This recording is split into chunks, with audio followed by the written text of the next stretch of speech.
Good evening and welcome. Before we get started with the junior post-secondary planning presentation, I would like to welcome Kumu from the APTO to share a few updates and some information about the APTO. So welcome, Kumu.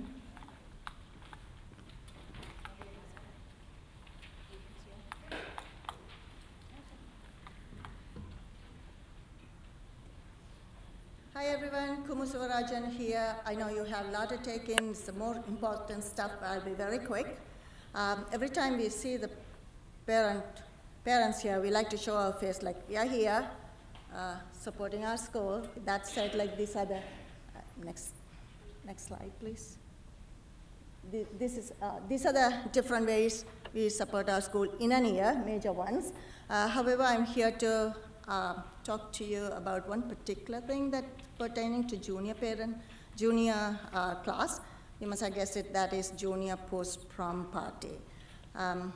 If you have had a child gone through this, you already know it. For the first timers, this is a junior post-prom party. Is entirely we organize, Algonquin PTO organize, plan, and sponsor. This is different from prom. Prom is a school-run party. That's pomp of a ceremony. But this is right after that. That's going to be in the New England Sports Center in Marlborough. That runs from midnight to the early morning hours. So there are going to be a lot of communication, but I just want to give you an idea what to expect. We really cannot, we can just plan our heart out here, but we cannot do it without you parents' support. For example, last year, we pulled together 2 post-prom parties that was large money, $40,000. So in our mind, first, idea when it came to, because of the senior, they lost, they lost everything because of the pandemic. We decided, no way, like how are we going to raise $40,000?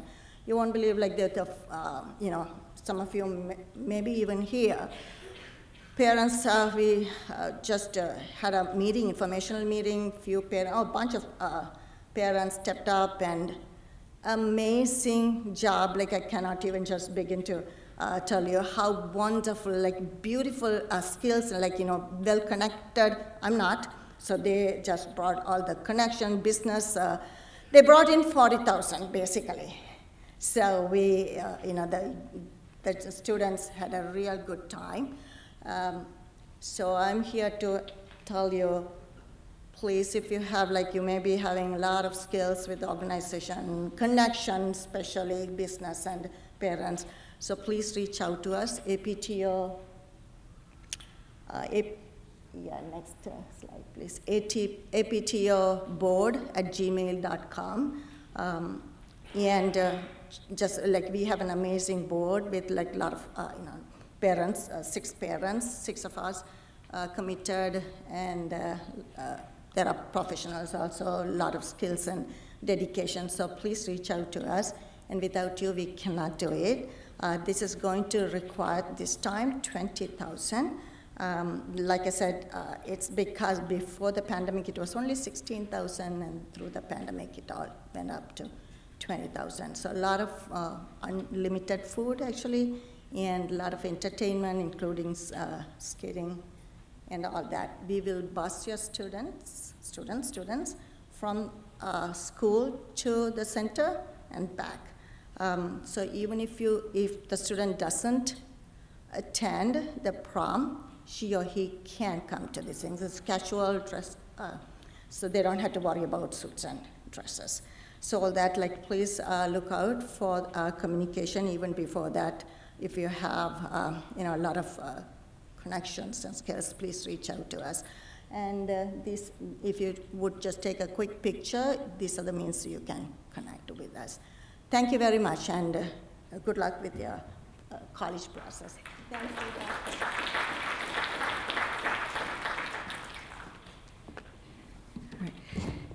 Thank you, Kumu.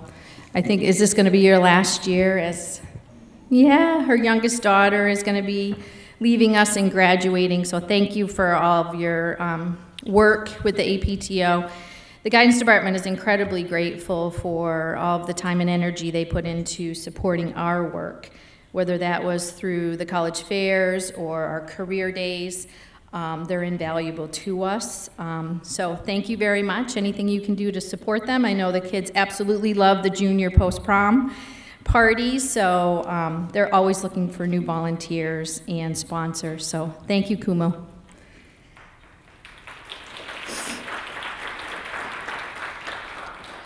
So good evening. My name is Lisa Connery. I'm the Director of Guidance. I'm so glad you could join us tonight as we begin the conversation about post-secondary planning. Before we begin, I would like to take an opportunity to introduce all of our counselors. Hopefully we put a name with a face. Many of you may have spoken to the counselors on the phone or communicated with them via email. So I think it's nice to be able to put a face with a name. So we'll start over here to my left. We have Dave Breglio. Sitting next to him is Jason Lessard. Welcome back, Jason. And manning the computer for us, as always, is Andrea Hotchkin. Next to her, Pam Mackey. We have Kate Mulcahy. And certainly, last but not least, Linda Hutchins. So tonight, we're going to be sharing information about post-secondary options, standardized testing, Naviance, college websites, information sessions, campus visits, resumes, interviews, and course selection. We're going to go through all of this information, and then at the end of the presentation, we'll offer an opportunity for questions. So over the past few weeks, counselors have been in the classroom sharing information about post-secondary options with students as they begin to think about life after high school.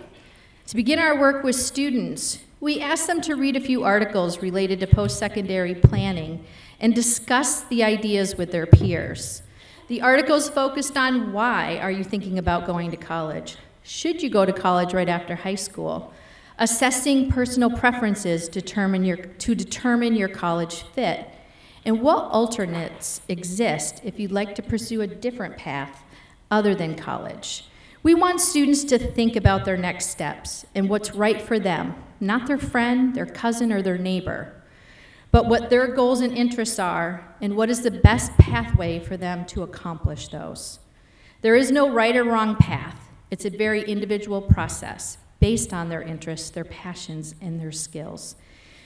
You know, with the recent below zero temperatures, I'm sure there were many people who were very grateful for the HVAC person who came by and fixed their heat, or that plumber who came by and turned the water off after that frozen pipe. The pandemic has really placed a spotlight on all of our dedicated healthcare professionals. Every day, we're grateful for everyone who supports our students, from the teachers to the counselors to librarians, administrative assistants, the cafeteria and facilities teams. We all have our strengths and interests, and so do our students. It's our goal to help support them in finding a post-secondary program that aligns with their interests and goals. Tonight, much of the presentation will focus on information related to the college admissions process because the majority of Algonquin students do end up attending college. The counselors do a lot of individual work.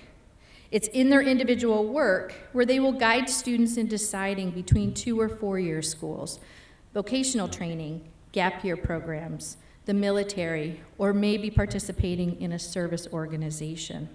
We have a lot of great resources available to help guide your students towards all of these individual options. It is our hope, through discussions about post-secondary planning, that students begin thinking about their interests and goals, that they focus on what's important to them and not what others are thinking and doing. There are so many pathways to a rewarding career. So how do we support students in finding theirs? It's so important to remember that not everyone will follow the same path. We should be mindful of this. How can we be supportive of one another's plans and embrace our differences? Everywhere your child goes, they'll be asked about their plans. They'll receive lots of unsolicited advice. As a parent, it's important to help keep them centered on what's right for them and their next steps. So with every presentation, we provide handouts. Hopefully everybody was able to grab a workbook out there on the table. If you missed it, you could grab it on the way out. Within that handout, we often have timelines where we highlight what your student should be focusing on along with any upcoming events. The timeline in this workbook highlights the coming months this spring. So throughout the spring, your student should be focused on researching schools and programs and developing a plan to begin visiting. Our junior class will be coming down, and we have 3 wonderful admissions counselors who work with us, who've worked with us for several years, who will share their insight, their wisdom around the admissions process with our students. Parents are welcome to join as well. That's going to be on March 2nd at 9:45 here in the auditorium. So throughout the spring, the counselors will continue to meet with students individually and to help guide them towards specific programs of interest for them.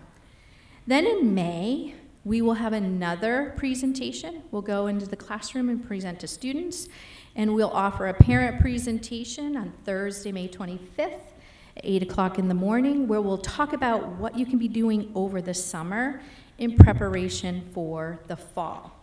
And in the fall, we then, in addition, will have, other presentations about kind of pulling all of the pieces together and applying to the different programs. So we really do have a well-planned out process that we will guide you and your student through over the next few months. Now, parents often ask us, what can they do to help or support their student in this process? I think the single greatest thing that you can do as parents is to really get them out visiting the schools and the campuses. They're oftentimes asking us, like, well, what do you think? Do you think this is a good fit for me, Mrs. Connery? And it's like, well, I'm not you. You might like an urban campus where I might like more green space. You might be okay with 20,000 students on campus. I might only like 5,000. So getting on the campus and experiencing the campus, or going and talking to people about a vocational program that you're interested in, really helps your student to kind of narrow down their list and focus, so that we can help them in the fall, execute all of their applications and finalize this process. So that is the single greatest thing, and actually I think it's the most important part, other than, of course, paying for the process, right? But I think it's a vital part, and so we are going to talk a lot about that, about researching schools and programs and getting out there and visiting to help prepare your student as they look beyond Algonquin. So I'm going to hand it off at this point, I think, to Andrea Hotchkin, right? You're going to talk a little bit about standardized testing.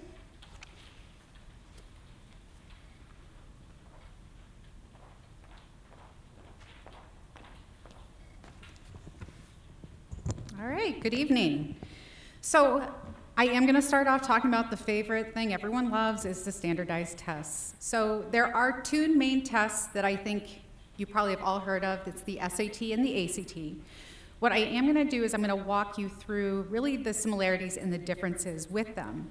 I think what's important to know is that they're both curriculum-based tests, but they vary in structure, they vary in their timing and the content. Both of these tests will actually measure critical thinking and analytical skills. So whereas before the SAT years ago, I always would say it was not really a curriculum-based test, it was more of a reasoning test. I felt like there was a lot of more like trick problems.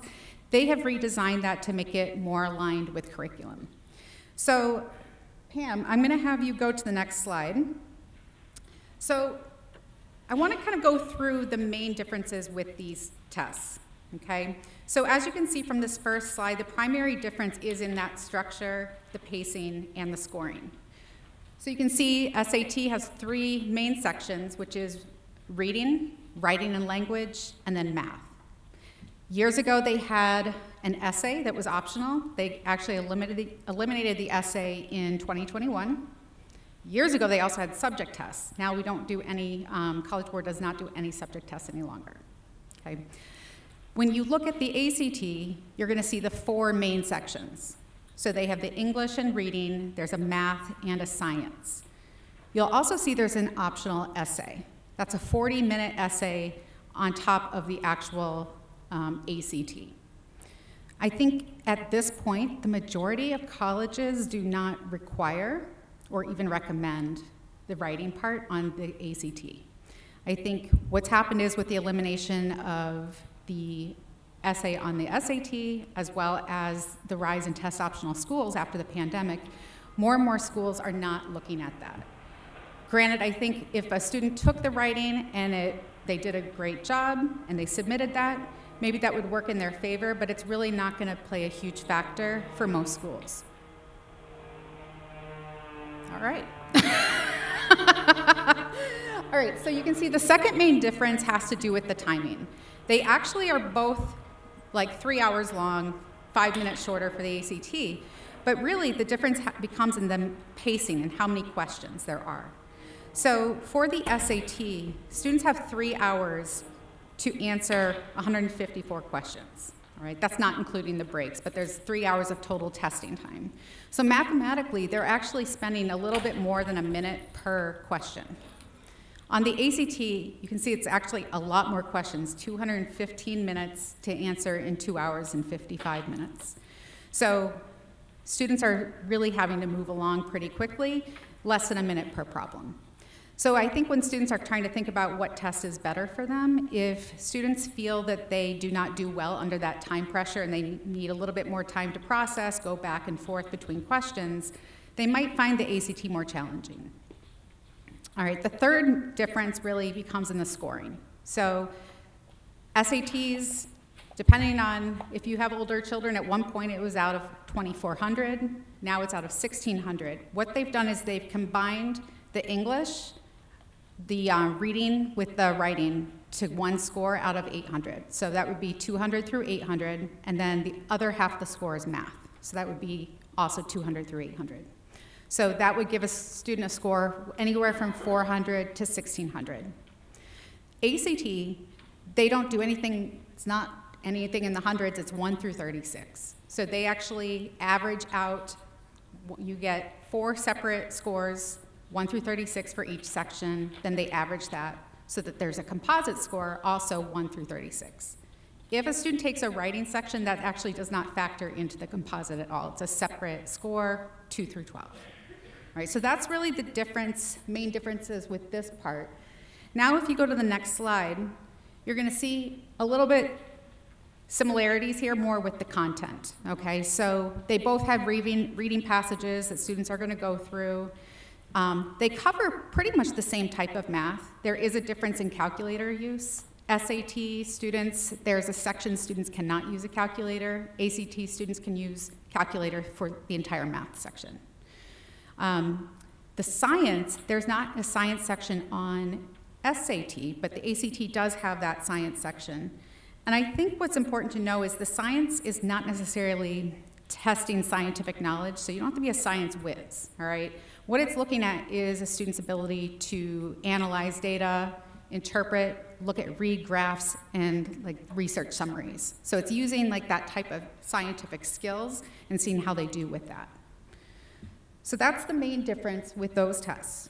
All right, so students definitely should be preparing for tests, and they certainly can. Okay, there's a lot of different options. I think one of the best things is Khan Academy. How many of your students have actually gone on to Khan Academy? All right, good, a fair amount. And what's nice is if your student took the PSAT this year in October, they can link their PSAT to Khan Academy, and then Khan Academy is going to come up with a personalized plan for that student, looking at where their strengths were as well as their weaknesses. So I think that's an awesome free tool students can use, and it really is tailored to what they need. Otherwise, we have lists of private tutors and guidance. That's something I know sometimes students really like to work one-on-one or even take classes. So there are things out there. I'd say classes and tutors are going to be a little bit more pricey. And then some students are completely self-motivated, and they're like, you know what, I'm going to use Khan Academy, and I'm also going to get some prep books. Or I'm going to go online and do practice tests on SAT, on the College Board, or on the ACT website. So I think in the end, the more practice a student does, that's how they're preparing. I think there's, you know, you can practice, You can prepare for the test by studying, but I think a lot of it is learning the strategies, and that's something that they can do with the preparation. All right, so now that you know what the tests are, and you know students can prepare, the question really becomes, when do students start taking tests? And if you look at page 6 of your workbook, you're going to see a list of test dates and registration deadlines for the exams. It also specifies the dates when Algonquin is a test site. Okay, there's an asterisk next to that. So we always suggest students are registering early for these exams prior to the regular registration deadline, one, to avoid those late fees, but also to secure a seat here at Algonquin or at least a school nearby. I remember back when the pandemic came and all these test centers were closing, students were still really wanting to take tests. I had a student drive up to Vermont to take a test. You know, ideally you're not doing that, right? So if you can register early enough, you would most likely get a seat here. We do test here for the May and June SAT. And then we also test here for the June ACT. As we meet individually with our juniors over these next couple of months, that's something we're gonna work with them, is develop a testing plan that makes sense for them. Okay, we'll look at their math that they're in and determine, does it make sense to take a test this early as March? If so, I mean, the deadline is February 10th to register.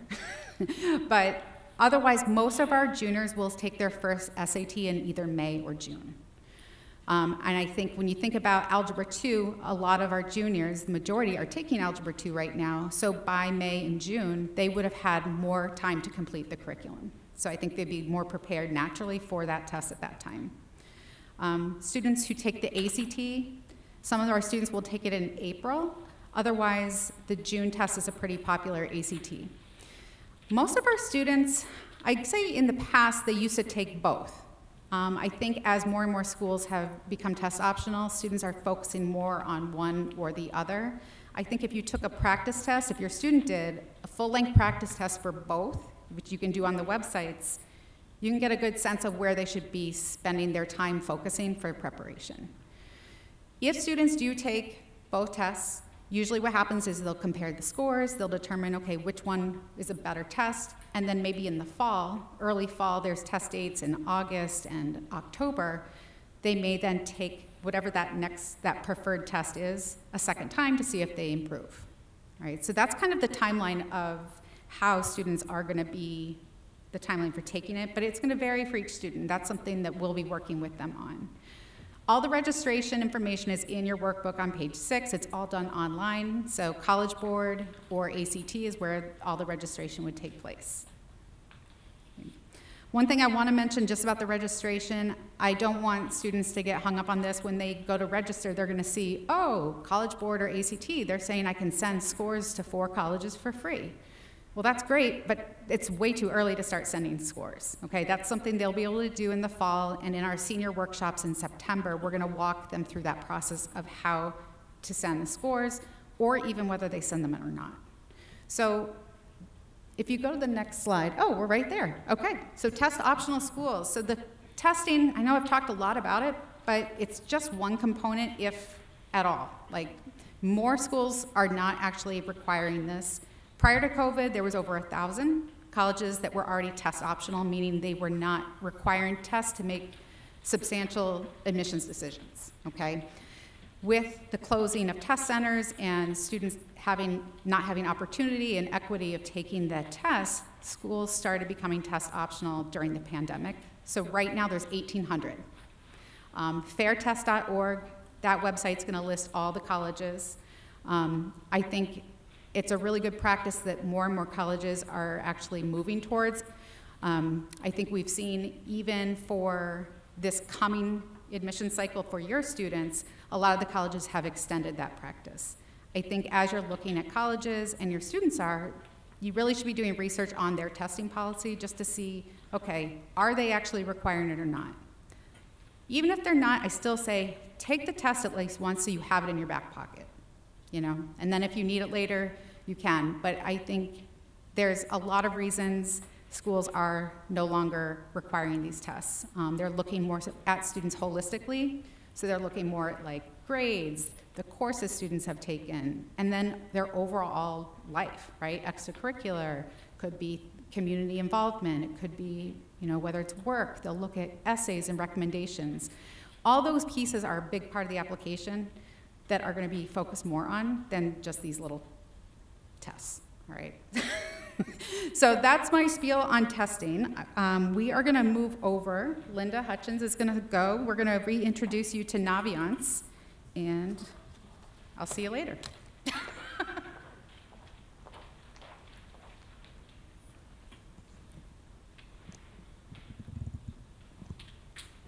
Good evening. Good evening. I am Linda Hutchins, and I am going to start off the Naviance portion of the evening. We're going to start off with a quick review of how to use Naviance. So again, we're going to start on the Algonquin website.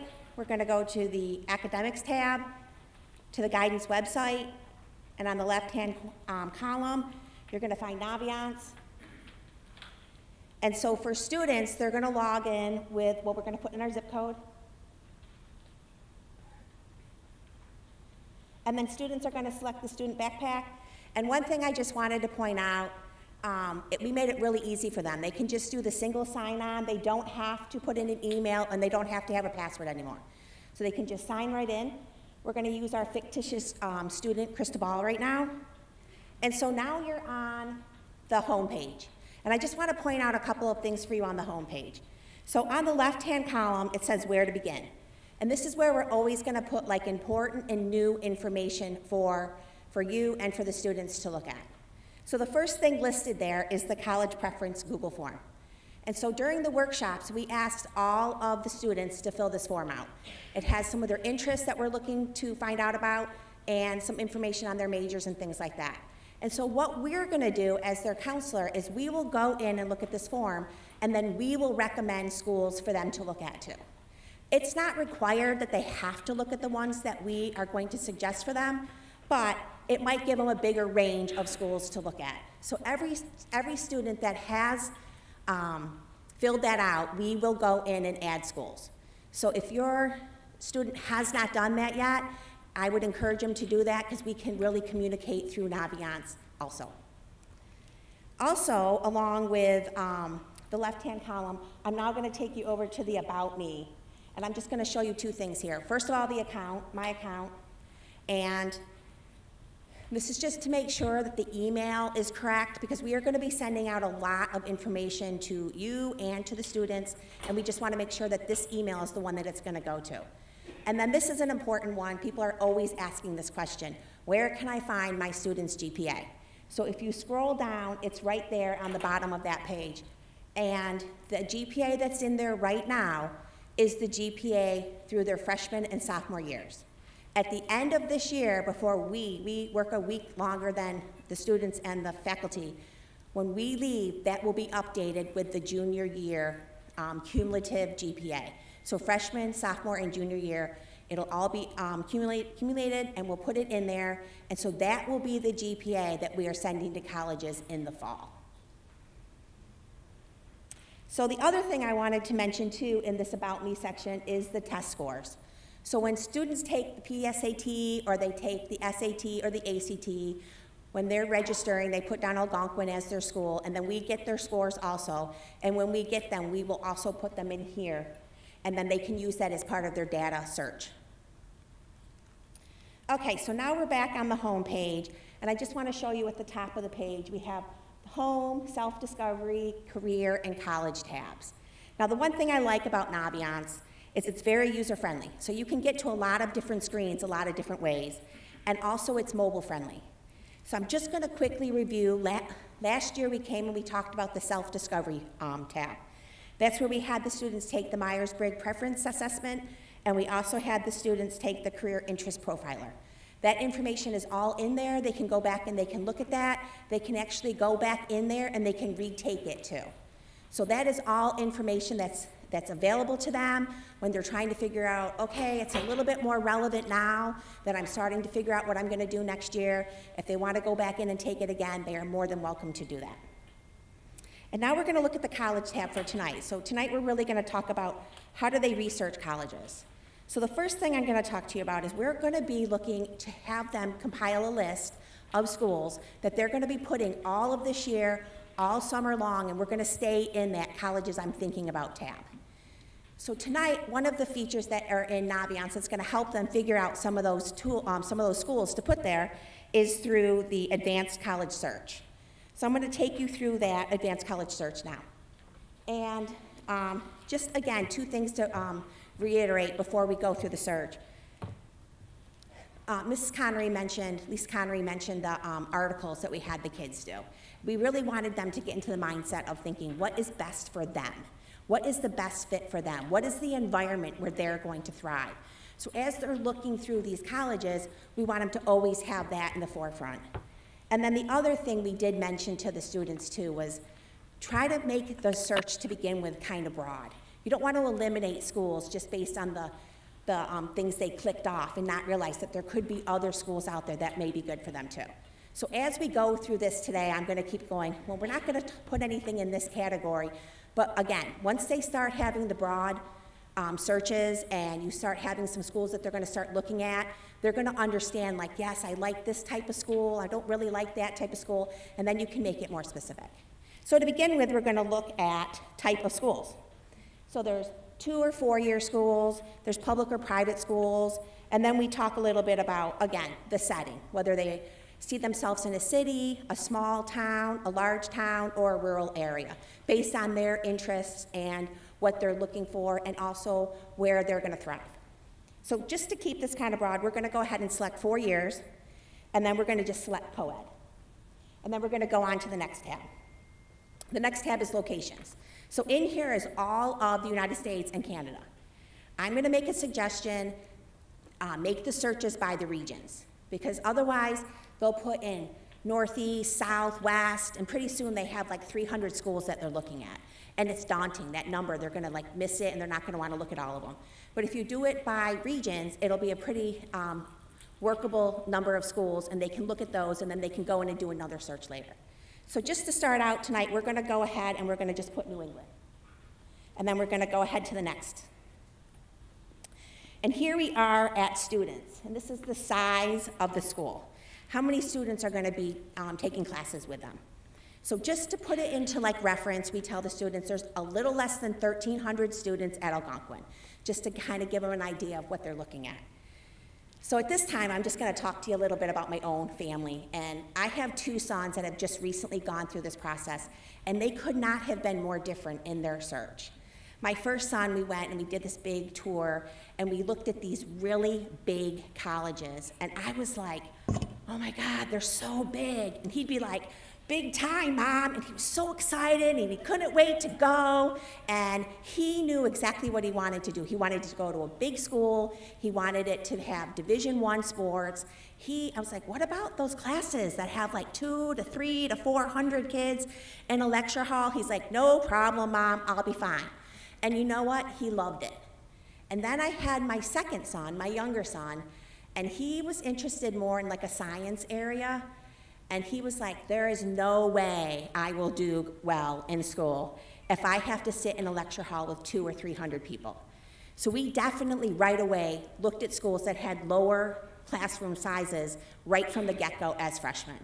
And it really worked out for both of them. And so that's, again, another reason why I just want you to keep in the back of your mind, what's the best fit for them? What's their major? What do they need out of a school? What support do they need?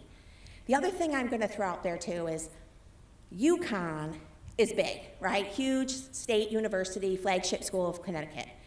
But they have different colleges within UConn. So the School of Business only takes about 500 students every year.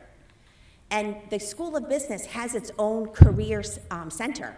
So there's only 2,000 kids in the School of Business. So that would be a smaller school within the bigger university. So those are something that I'd like you to take a look at too as you're thinking about what school is right for your child.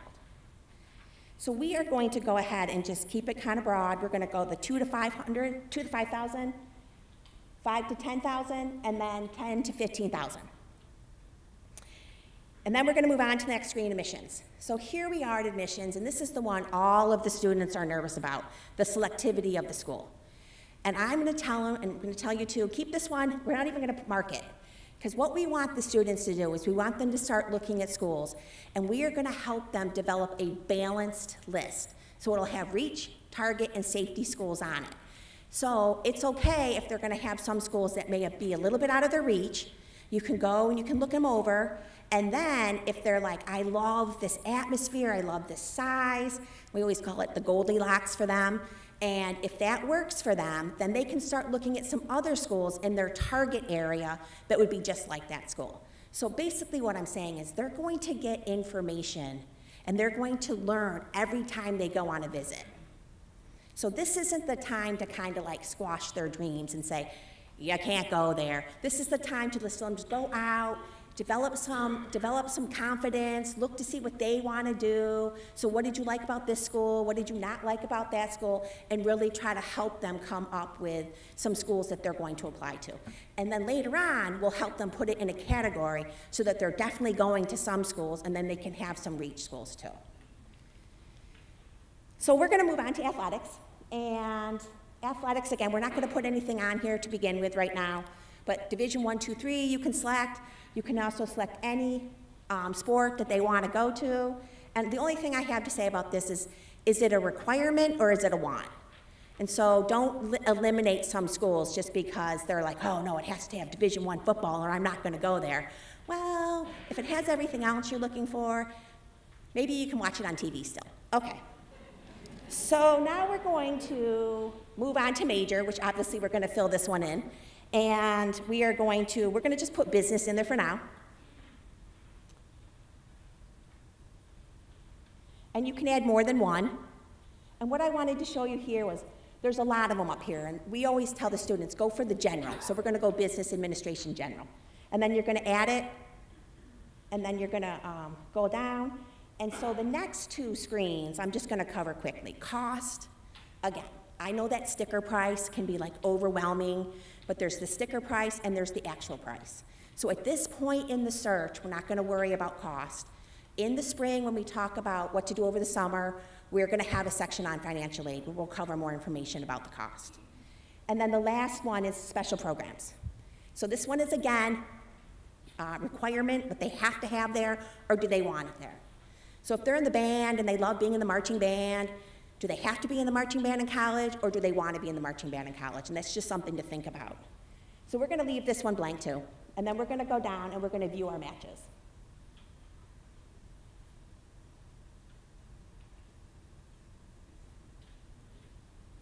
Yep, a few matches. Okay, great. And we have 53 matches. And so you can see the criteria is 4 years, co-ed, New England, enrollment between 2,000 and 15,000, and a business major. And so just to show you right now, you can save this search, and you can put in whatever you want, like New England, business. You can put the date down if you want. You don't have to, but however you're going to remember it.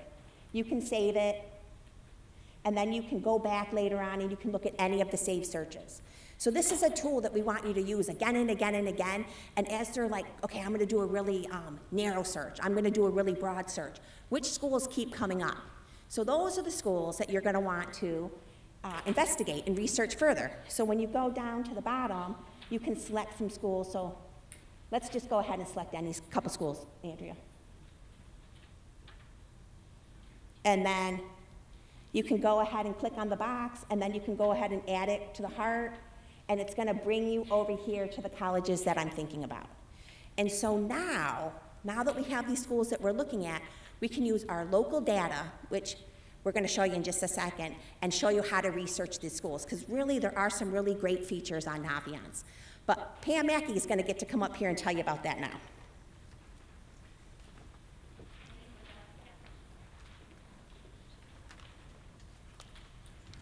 Hey everybody, good evening. My name's Pam Mackey. I'm going to continue on with Naviance and talk a little bit about the features that are offered through each individual college. So the colleges I'm thinking about list, this is the list we're asking students to work off of. There's going to be a parent account that you'll be able to access. So you'll actually be able to go in and add schools yourselves. You can see here, since we did a search through Crystal Ball, it says student, And when we go in and we start doing searches and recommending colleges for your student, it will actually say counselor. But what I'd like to show you, and we've already populated some schools on here, is if you go to the search for college section, and then you click on keyword, if there's a school that for some reason doesn't pop up during your search, you can go in here and put in Amherst for UMass Amherst, and it'll pop up right there, and then you just add that to favorites.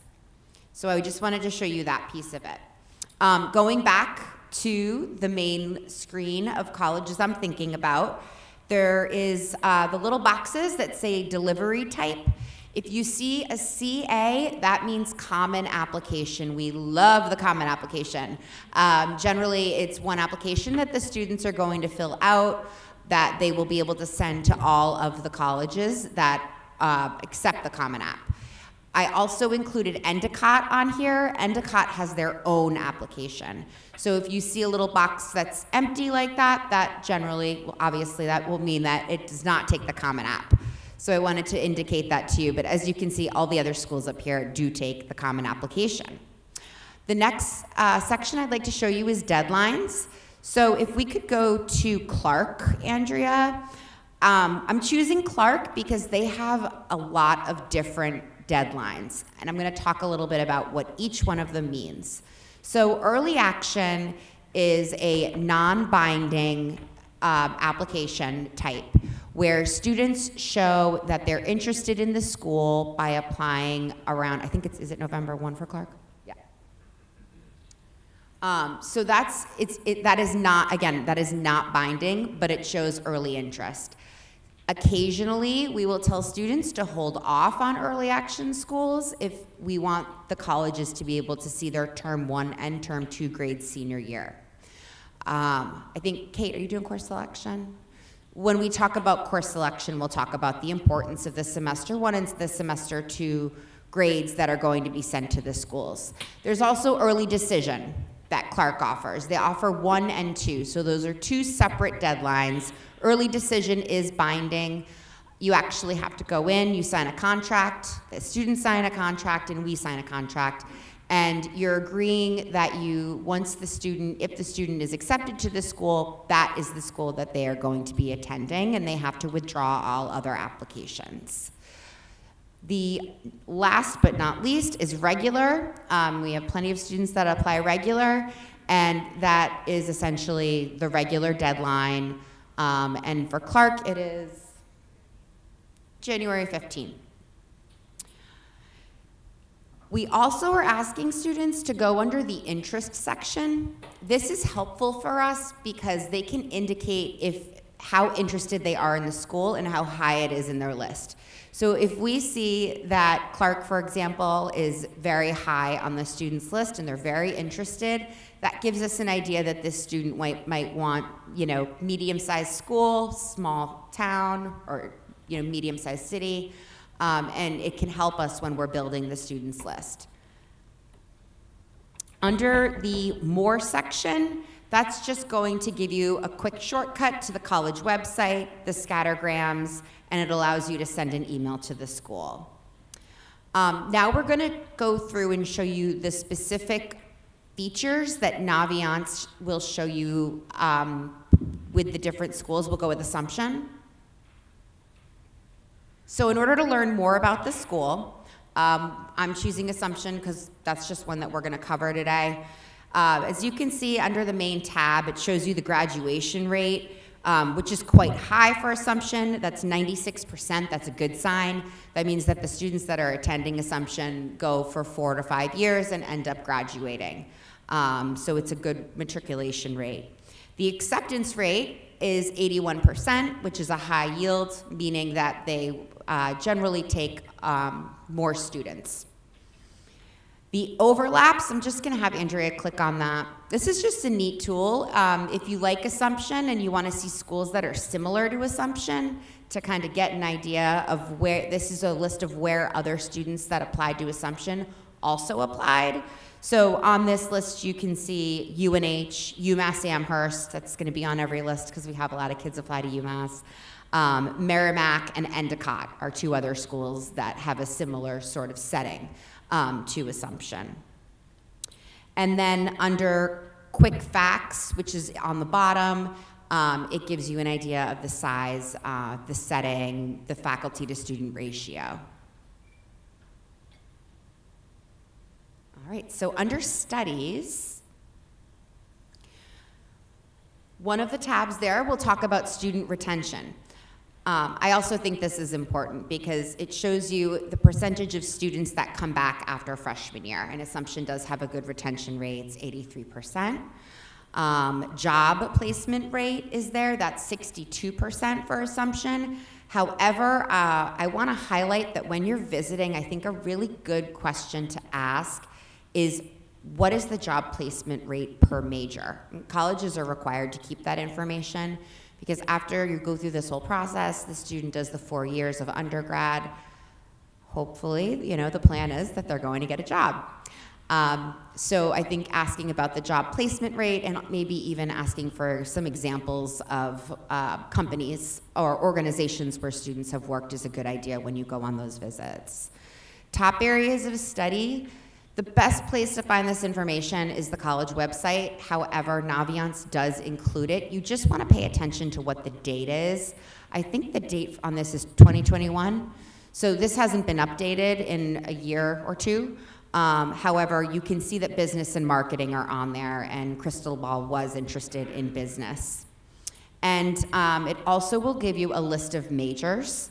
And those are generally populated by, you know, the larger major, maybe it's biology, business, and then sort of the sub-majors that come under that. Again, I want to reiterate, the best place to find this information is the college website, but this is just a really nice snapshot. Now, if we click on student life, we can get an idea of how many students live on campus, what the percentage is. This is great if your student wants to go to a school that is not considered a suitcase school. So a suitcase school is essentially students that are commuting, and oftentimes there may not be a great deal of campus life. So this is something that students want to pay attention to when they're looking at schools. I know that there's some schools down south. A lot of our kids like to, you know, entertain going down south for their undergraduate. And they may see that that percentage is quite small, which means that students are commuting. Again, that's another great question that you can ask when you're bringing your students on their visit. There's also a spot that covers student organization and athletics, so you can get an idea of what's offered at the school for extracurricular activities. Now I'm going to cover admissions, and this is everybody's favorite tool. Essentially, what we've done is we've collected data for the past 4 years, and we've populated it. And we've gotten the average GPA and the average SAT or ACT score of students that were accepted to these colleges and put them onto a graph. So if you look at the school's application history, again, you can look back 4 years. Last year, 8 students applied and 5 were accepted. The year before that, you can see that's the amount of students that actually attended. The scattergram is going to show you whether or not the school is a reach, a target, or a safety. I just want to remind, I remind the students of this when we meet. Please keep in mind that this GPA is the freshman final grades and the sophomore final grades. So they still have some time to pull their GPA up if what they see on there, you know, they're not happy with. If you look at the key at the bottom, you can see what each one of those marks mean. So when we're looking at the scattergram for Crystal Ball, we would definitely say that this is going to be a safety school for her. Thank you. The blue little person is going to be your student. If your student did not take the PSAT, they will not have that key person up there. But, you know, hopefully they can take a practice and then they can get an idea. They can also use the information they have on what their GPA is to estimate whether or not this would be a target, reach, or safety school. If you scroll down, you can see recommended courses. Again, I can't say enough, this is something you want to look at on the website, but it gives you an idea of what schools are recommending. One of the things I'm gonna just put out there, we were chatting about UConn. UConn recommends 2 years of a world language. I'm sorry, they require 2 years of a world language, but they recommend 3. So that usually means we're going to suggest that the student go ahead and take that 3rd year. The more selective schools may want a 4th year. The application factors are also listed here, so you can see that the things that they're really paying attention to are GPA and essay. What I want to reiterate here, though, is it's not necessarily the number of the GPA, it's the full transcript. It's the full body of work that the student has done at their time at Algonquin. So they're looking at the level of courses, the rigor, the grades, have they challenged themselves, what different electives they've taken, how they're doing in their core courses. So kids get stuck on that number, and I always say, I'm like, you guys, your freshman year, you were only here part-time. That's not a great portrait of what you're really capable of. So maybe freshman year wasn't great because you were doing online learning, but then sophomore year, your grades improved, and then hopefully junior year, your grades are gonna improve even more. And that's something that we can also include in the student's recommendation letter that we often do include. And then the last thing that you're gonna see on this admissions page is deadlines. So again, you could see that spot on deadlines on the colleges I'm thinking about list. And also you can see it here for what the assumption deadlines are. If you would just go back to colleges I'm thinking about, Andrea, there is one spot that can give you, again, another snapshot of targets, safeties, and reaches. It's called Compare Me. So this shows your student's GPA, and then it also shows, so this is all the schools that we put on the colleges I'm thinking about list. It also shows the average GPA of Algonquin students that were accepted, and it shows the test scores as well. We want to kind of give the kids assurance that if it's a red check mark, that doesn't mean, oh my gosh, you're not gonna get in, you have no chance. It's more helpful to look back at the scattergrams to see where they fall in the scattergram than to just go by this. I just think that this is also a useful tool for when our students are looking and thinking about balancing their list. All right, I'm gonna hand it off to Dave Breglio, and he's gonna talk about college websites. Thank you.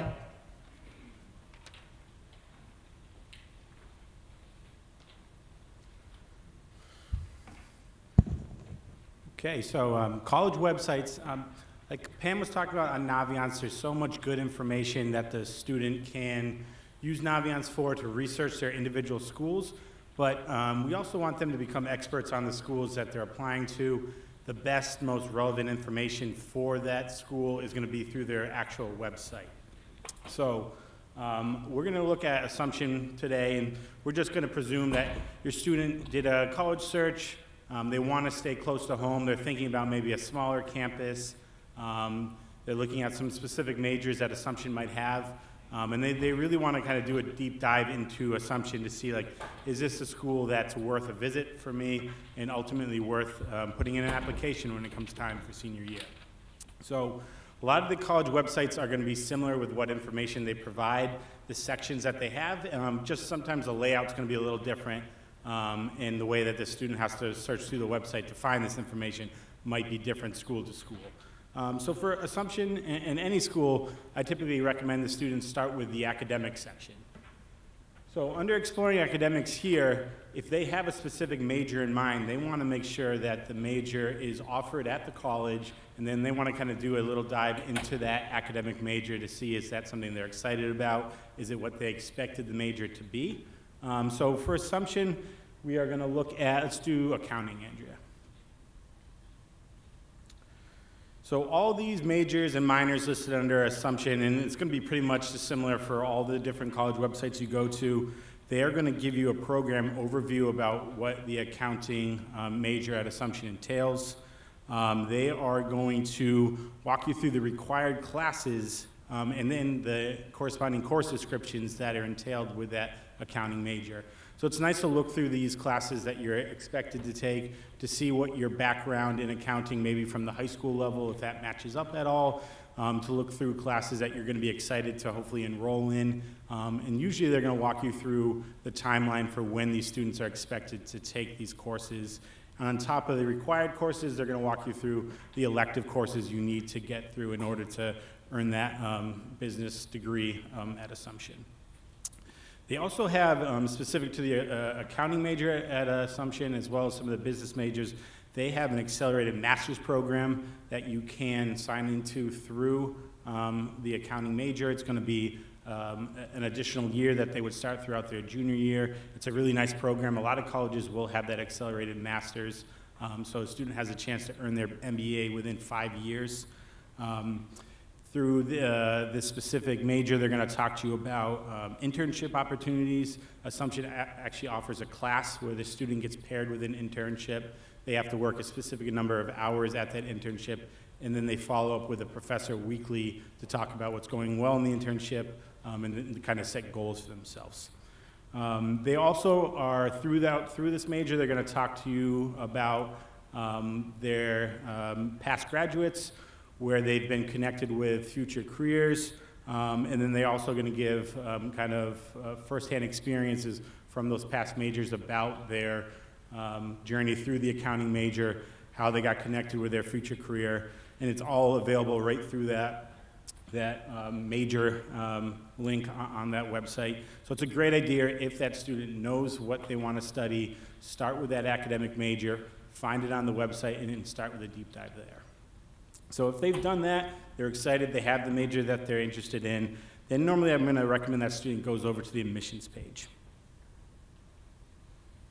So under the undergraduate admissions page, they have, and every school is going to have this for the most part. Assumption does a good job with allowing students to sign up for visits. And we're going to talk about visits in more detail now.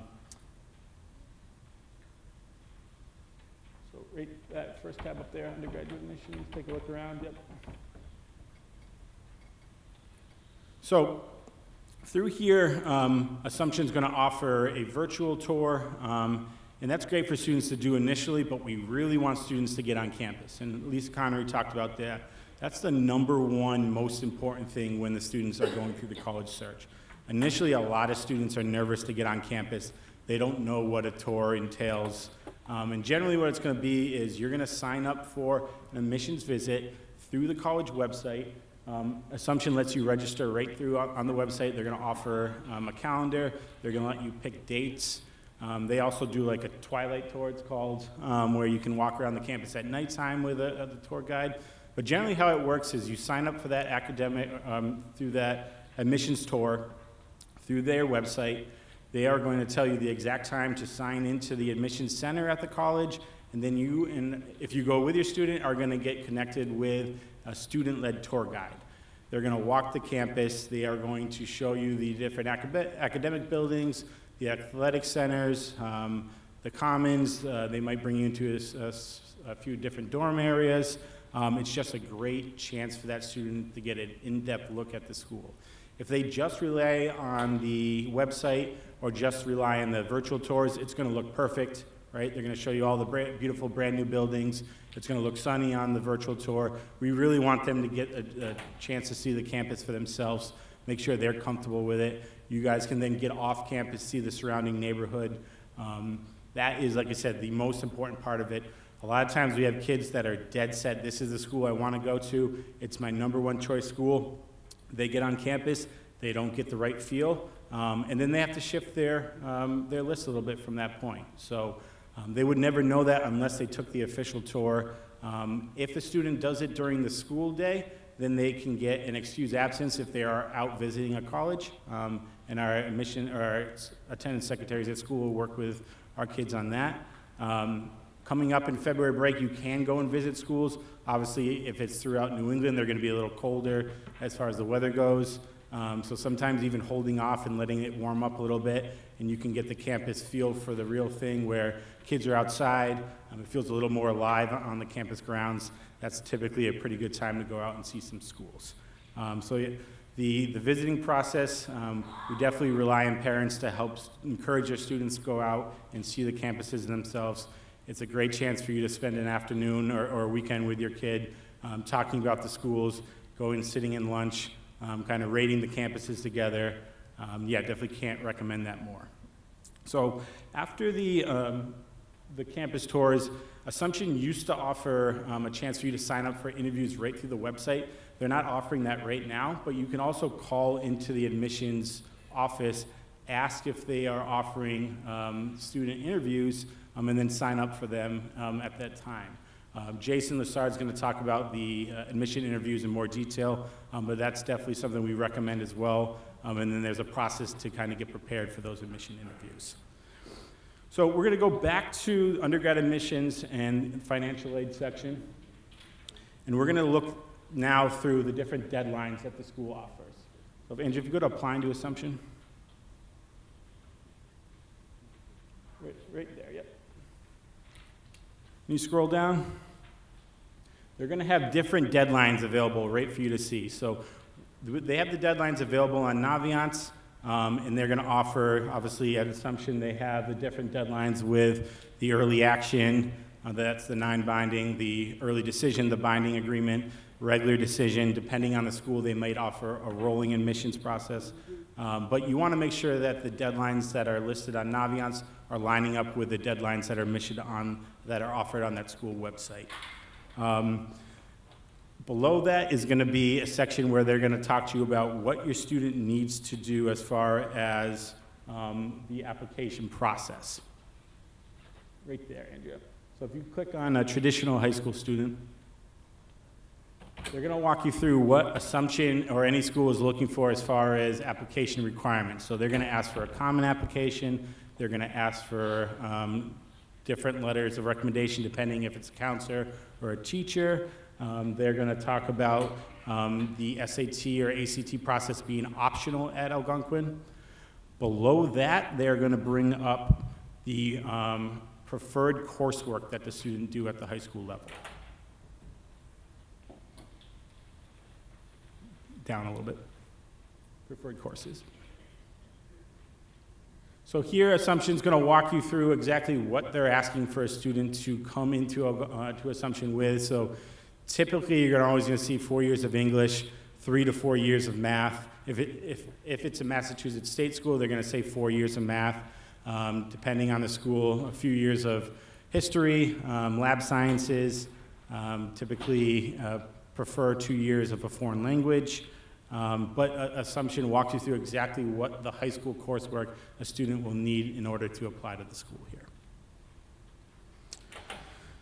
Depending on the major your student is looking at, there may be some additional requirements. So like a nursing major, for instance, is going to ask them to have additional requirements, maybe an additional essay that the student needs to fill out. They may have alternate deadlines for some of these more competitive majors to enroll in. They're going to list all those differing requirements for that specific major right under the admissions page for you.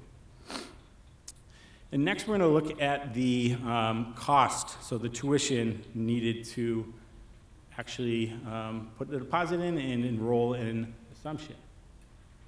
So it's going to be under tuition and financial aid on the left.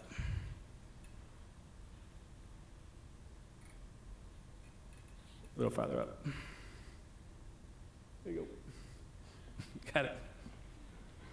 So Assumption actually spells out exactly what it's going to cost for the 2023-2024 school year if your student is a commuter, if your student lives on campus. So right now they're kind of hovering around $70,000 for an on-campus student, and then that's going to walk you through tuition, room and board costs, and then they're going to estimate some other fees that go into that. So that's obviously the sticker price without any scholarship money associated with that, but it's obviously eye-opening, and that's a great conversation to have with your student as well about what they're going to be responsible for as far as paying for school, what mom and dad can help out with, What do loan repayments feel like into your 30s, potentially, depending on the school? All that stuff is a really valuable conversation to have, and that doesn't really compute in a 17-year-old's mind right now. So, but Assumption will walk you through the cost of the school, depending if you're a commuter or if you live on campus. They're also going to walk you through the different scholarships offered at Assumption, how to apply for them, who's eligible for these types of scholarships. And then they're going to also walk you through the aid process. So what do they require for financial aid forms from the parents? So Assumption is going to be the FAFSA, and then they're going to walk you through what deadlines they need you to hit as far as submitting the financial aid piece. Every single school is going to have a financial aid section. They're going to have a net price calculator where you can put in your kind of background financial information and have a ballpark idea about what it might cost for your student to attend.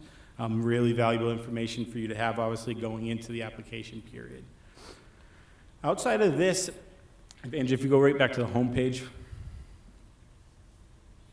we're going to look at every school is going to have a student experience or a student life section. This is going to chance for you to just see the overall culture of the college or university. So it's going to give a snapshot of the school's day-to-day life. What do they offer for on-campus activities, different wellness programs? A really nice tool that Assumption has here is they walk you through the dorm experience. So they are going to show you every single dorm that they have on campus, give you some background in that individual dorm, give you a video tutorial of that dorm, and then talk to you about, like, is this underclassmen housing, is this suite style living, and then just so your student can get as accurate as a picture of what living on campus might be at Assumption without actually taking that tour ahead of time. There also is going to be a student activity section, so what they can get involved with for clubs, any extracurriculars that they're excited to do, and then they might even link some of the internships that they have that are internships that go beyond that specific program or major that they're applying to. If your student is going to be a potential athlete at the school, every college website is going to have a athletics page. And generally, if it's going to be a Division II or a Division III school, they're going to have a recruitment form right on that web page. So if your student is thinking about being an athlete or potentially wants to be an athlete at that college, have them fill out that recruitment form. That gives a chance for that coach to have your kid on their radar. Potentially, if you visit campus, you might have an opportunity to sit with that coach, ask some questions about the program. At the Division III level especially, they don't have a huge recruiting budget, so they don't have 1,000 assistant coaches out and recruiting every single weekend. So if your kid can do some of the recruiting themselves, put their name on that coach's radar, more often than not, that coach is going to reach back out. They're going to be able to give even a deeper snapshot into that college, and especially if athletics is a major factor into deciding if that's the right school for your student.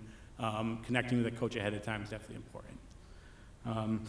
Jason Lessard's going to come up now, and he's going to talk about college interviews and the resume.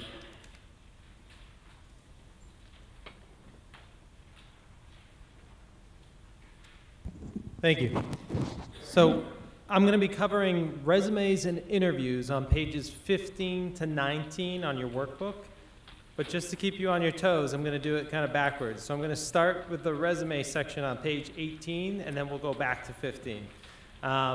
So we spoke to students this week and asked them to define a resume, explain its purpose, and discuss things that they can include on their resumes. And as an adult, I'm sure your resume reflects your fine-tuned document that articulates all your strengths and skills in order to land a job. And I'm guessing you've worked on it, you've created it, you've helped put it together, you've probably helped a lot of other people create a resume in your lifetime. So personally, I think this is an amazing opportunity for you to work with your children and collaborate with them on creating their resume. You can help them reflect on all the things they've achieved at high school so far. And one of my students in one of the workshops said that, well, a resume is a way to show off everything that you've done. But most of the students that I work with really struggle to show off and really talk about all their accomplishments. But most of the parents I've met can rattle off all of their accomplishments really quick. So I encourage you to work with them on this process, help them with the resume, help them make it, help them put it together, and then you can review and celebrate all their successes. So we highly, highly recommend that students start working on this resume now. And it will help them in a lot of obvious ways, such as applying for a job, summer programs, internships. It also might be required in the future for like college applications, scholarships, or trade school opportunities. But why should a student start working on it now when some of those things are so far ahead? Well, first off, it's an incredibly useful tool to keep track of all of their activities. So this will be useful for a variety of reasons later on. For example, college applications almost all ask what activities a student has been involved in. And believe it or not, I've actually had students submit their college applications right before the deadline.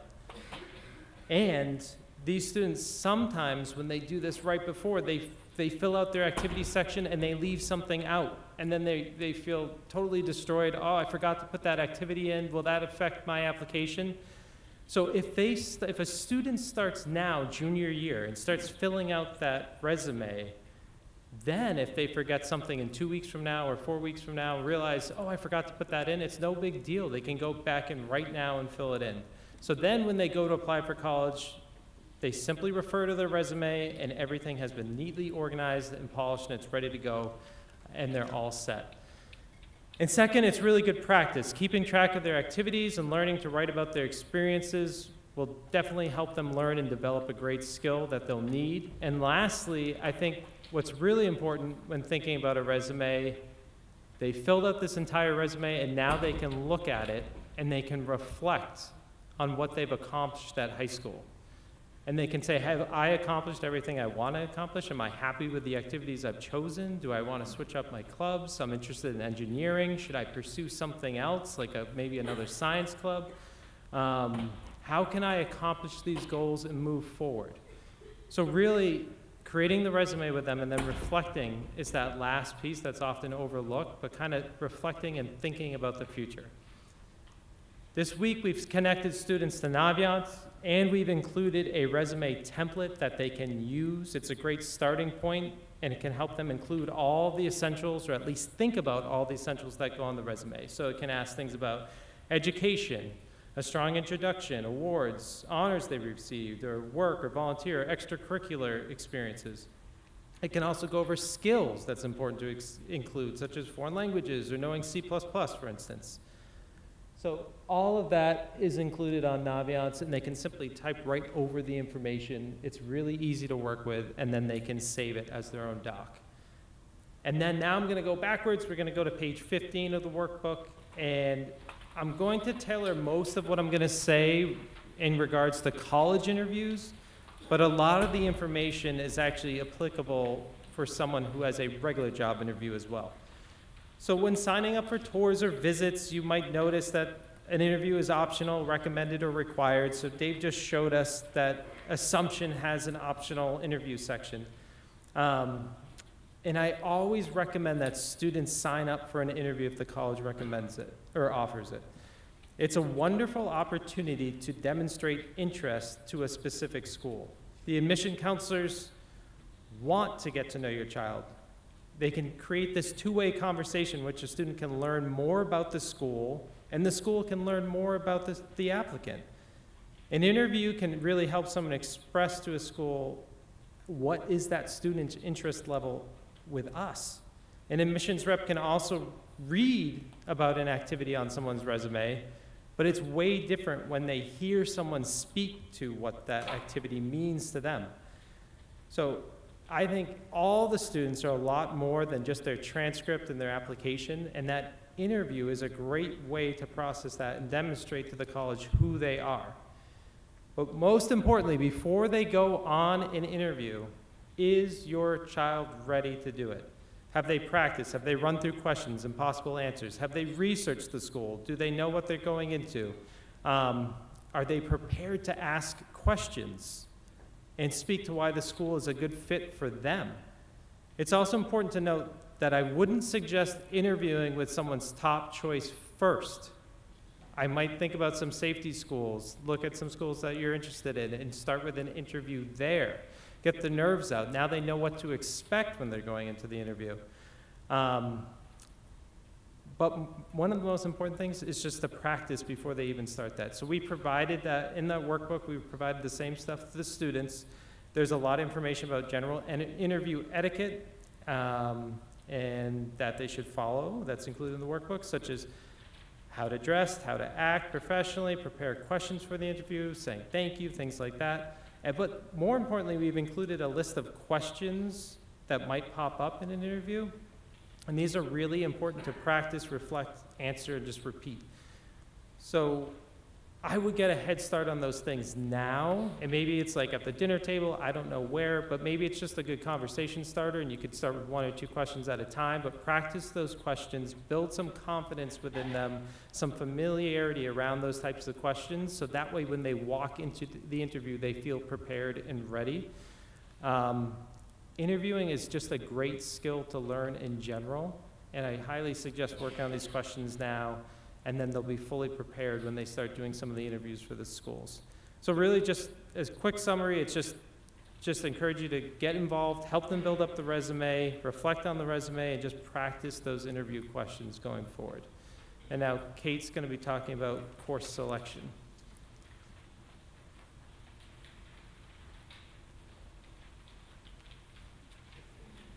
All right, we're almost done.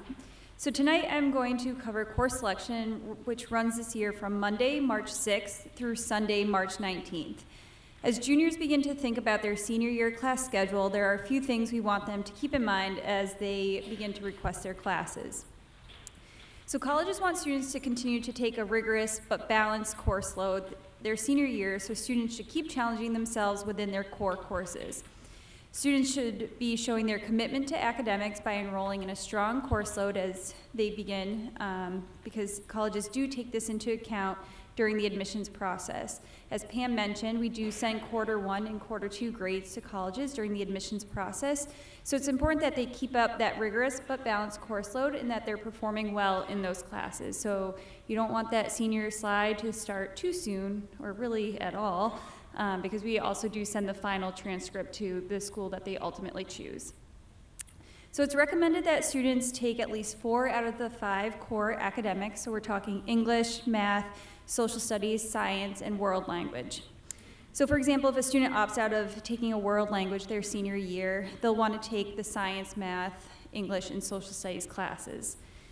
And as we showed you earlier on Naviance, it shows you what colleges are recommending and what they're requiring for courses.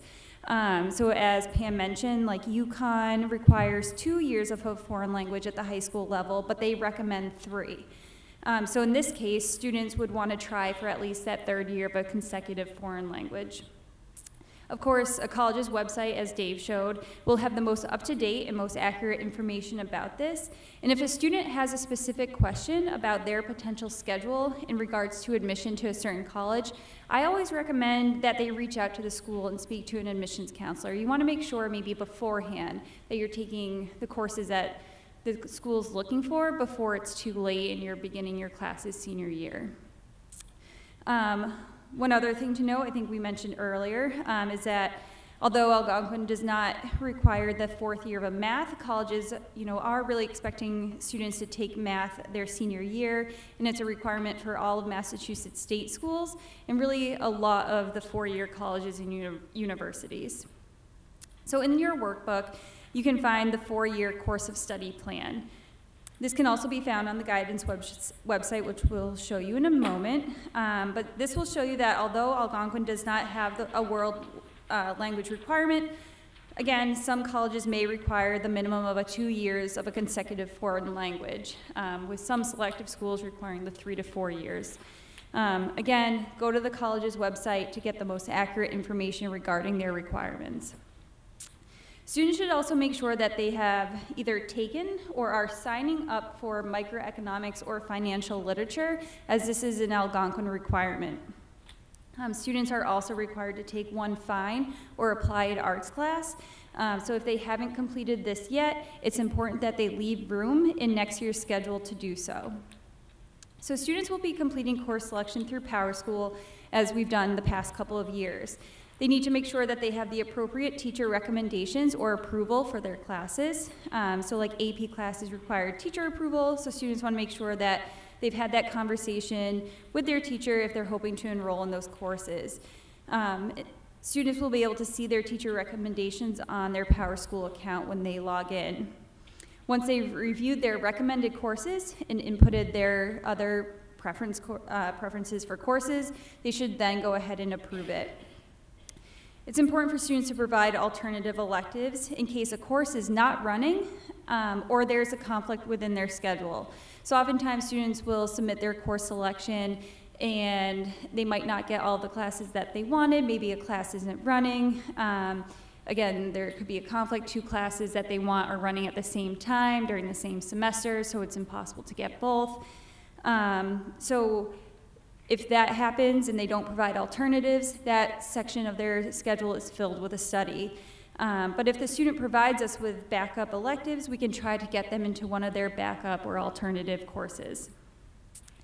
Any questions that students have regarding course selection must be addressed with their teachers or counselor by Friday, March 17th. So students will have the weekend to complete the process, so they have until the 19th, but teachers and counselors are not available to answer questions regarding course selection after the school day on Friday. Happy St. Patrick's Day. So if a student is opting to exempt a class from their GPA, they need to fill out the Google form before the course begins. Students can only exempt non-required classes from their GPA. The exemption Google form can be found on the guidance website under the course selection tab. And again, even if they exempt it from their Algonquin GPA, it still does show up on their transcript, which is sent to colleges, so that grade still exists.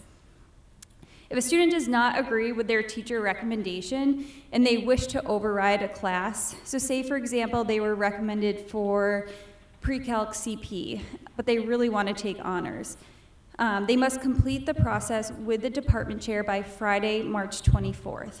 So this gives students 1 additional school week beyond course selection to complete this process, and late overrides are not accepted. So before I wrap up, I just want to point out a couple of resources on the guidance website. If you click on the course selection tab, right there on the left,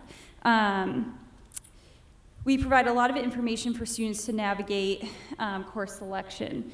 There's a screencast for students to watch if they forget how to complete course selection on PowerSchool, since it's something we only do once a year, and we did show this to them in workshops this week as well. Nope, last week. And they can also review the program of studies and read the descriptions of each course that we offer. So this is updated to reflect any changes or new classes being offered. And there are student reference sheets available for students to view as well, which shows the courses that are offered to their grade level. Sometimes it's helpful for students to print these out and make notes as they decide on the classes that they want to take next year. So that's a nice resource as well.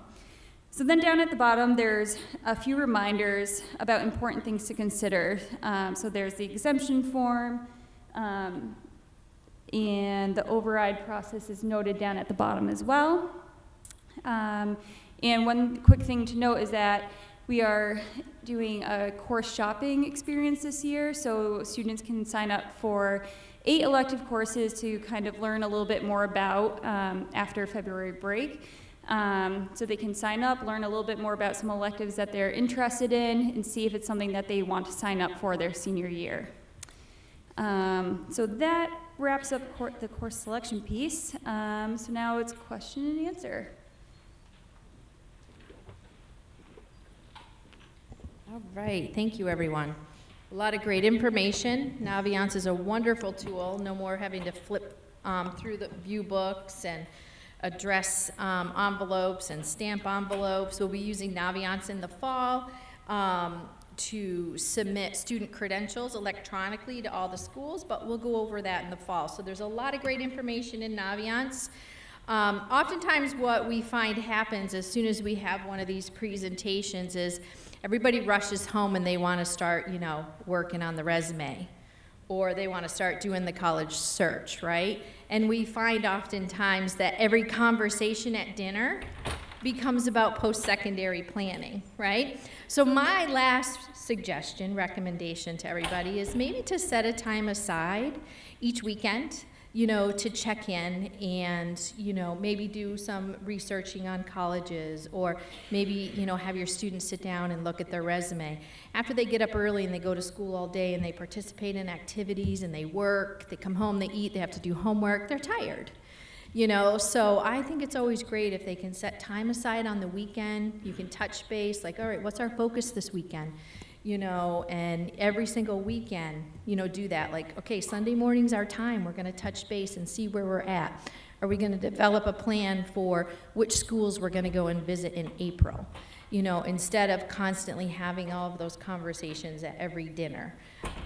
So that's my last suggestion, is set that weekly time aside to have those, you know, conversations about where they are in the process. And, you know, we're here to answer questions for you. We're going to turn it over right now. Jason and I are going to answer any questions that you might have. So if you have a question, please feel free to raise your hand and we'll bring the mic over to you.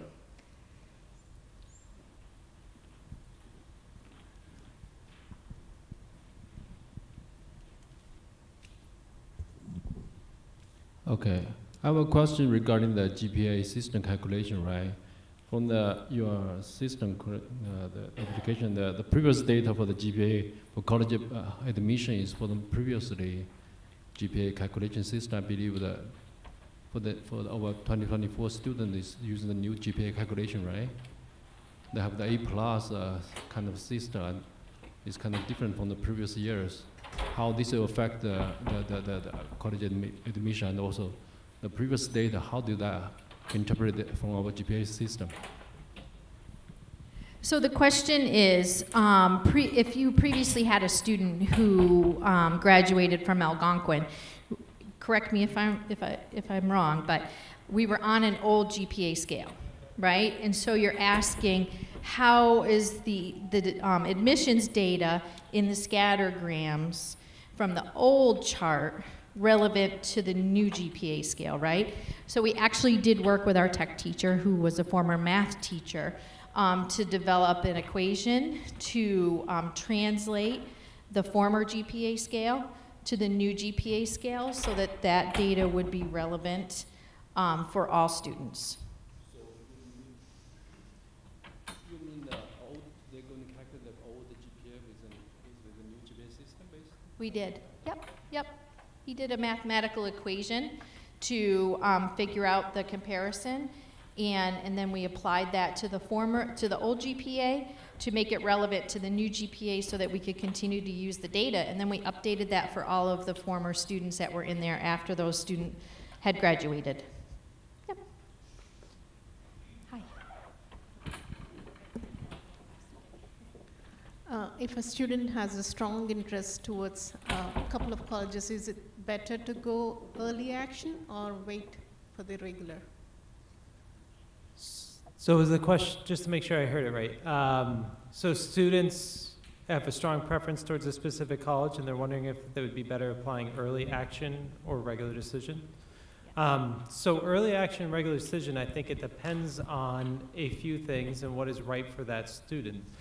So for instance, if you apply early action and you're really anxious and you want to know ahead of time, or you have everything lined up, you're very organized, early action might be a good fit for you. Maybe on the flip side though, if like you apply early action, we're only sending term 1 grades from senior year, and that school might evaluate you based off those grades.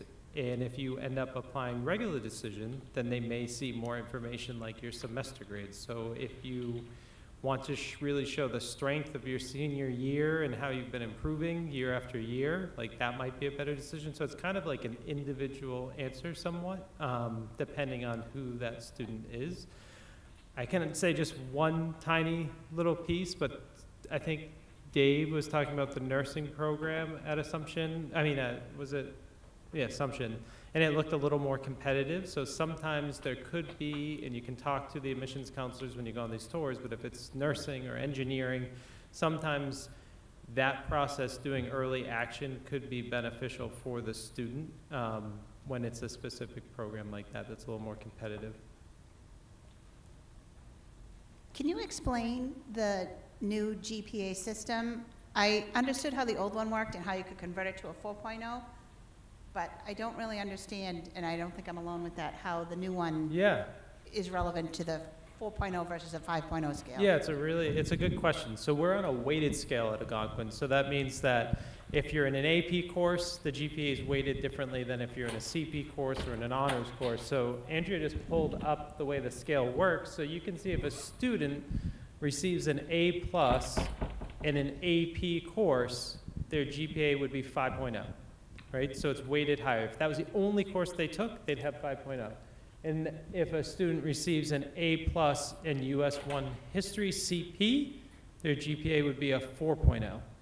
So we're taking into account the rigor of the courses, and we're balancing that with the grades, and that's how we come up with a weighted GPA.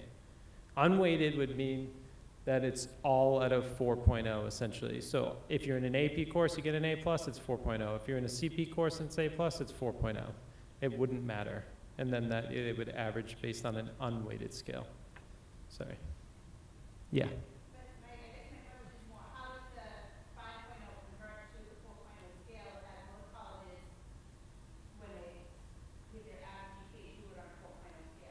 So if they're recalculating it to a 4.0 scale, so each college probably does have their own system, and some may take specific classes depending on what they want to calculate, and they can calculate those numbers. But if we were to do it at Algonquin, you could do the exercise. So you could look at your transcript, and you could essentially imagine and convert every class the students into a CP course. So even if there's honors and AP and all these different courses, just pretend they're all CP, and then they would automatically be on a 4.0 scale. So I'm not trying to, hopefully, I don't know if I explained that okay, if that's making it more complicated, but if you scroll down a little bit, Andrea.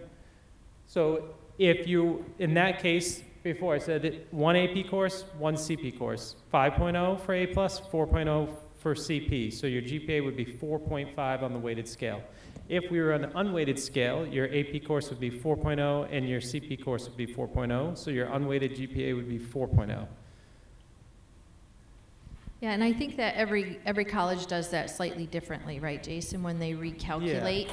So because all high schools are on a different scale. So we're on a 5, another school might be on a 7, another school might be on a 4.0. So the admissions counselors have to bring that in, and they have to kind of normalize that in their decision making. You know, so they might go and say, okay, if it's on a 4.0, but then they provide weighting based on the rigor of a course. So they might say, well, this student is in an honors level course, or this student's in an AP level course. So they might give them like a 0.25 advantage, or however that particular college does that, okay? So it varies from school to school how they'll recalculate, and a lot of the admissions counselors are familiar with Algonquin and the schools in their area that they cover as well. Okay, so they're very familiar with our weighted GPA, and then it just depends on the individual college how they recalculate. Did we answer your question, or I? Yes. Okay.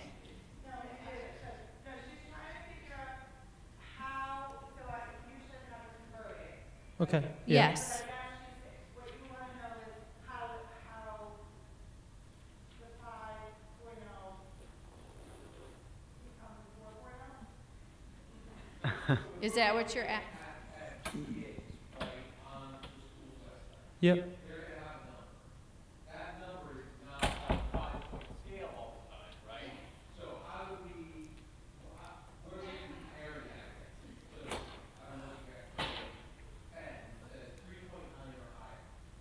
Oh, that. Yeah, so that's a great point.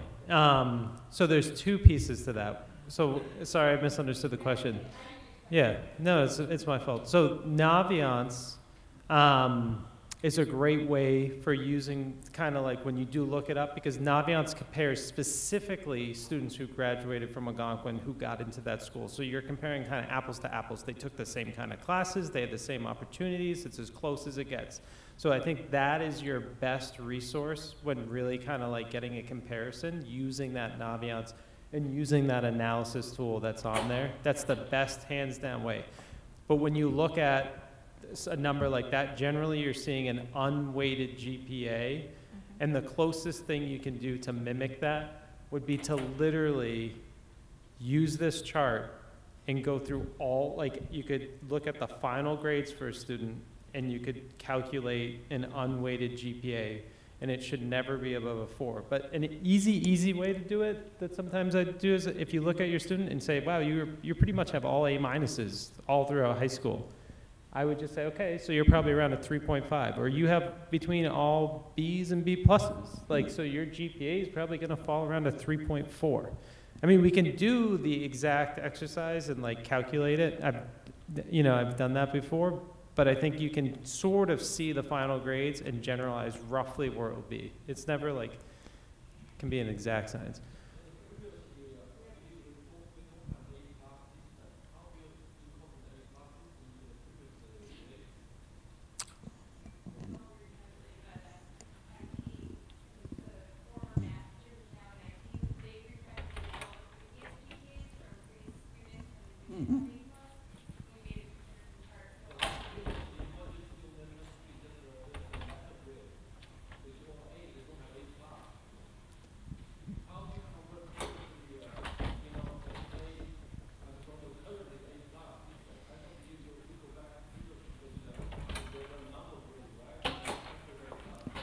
Yes, I think, so I hear what you're saying. So it's, in the past, our scale was on 5.5, and that we didn't have A pluses and we didn't have a D minus, so some of the numbers are different.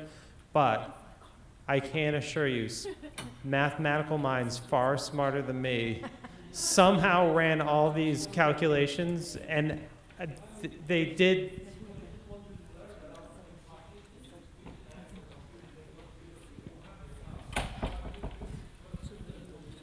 Thanks. Yes. So I think we could certainly, we can continue this conversation after like we finish here, okay? For this individual question. I do have another parent back here who would like to ask a question, Jason, and we can come back and address the individual questions about how we recalculated the GPA in a few minutes.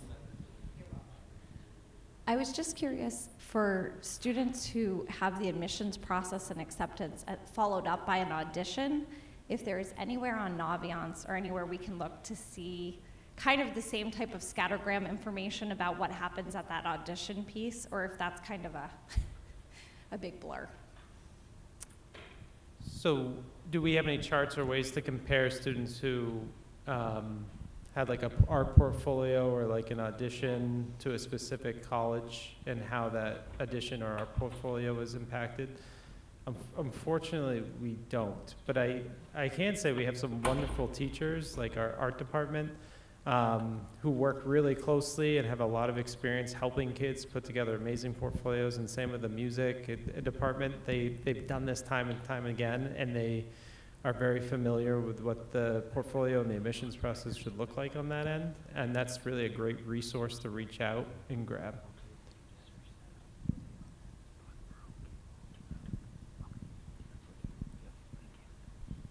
I have two questions. The first one is when the current application cycle will be reflected on Naviance? After graduation? Oh, yeah. Yes. Okay. Because our students are still receiving, offers and admissions decisions, and they haven't, committed to any schools yet. So. Okay. Yeah. So on Naviance, how accurate, how inclusive the results? Do we catch every single person's, like the one they enrolled or admitted, or how accurate that database? So, So before the students graduate, we actually go through the exercise of having them update their results. And if they don't update their results, then we sit with them and have them update their results. So the data in there is very accurate. I saw a hand kind of go in. Okay.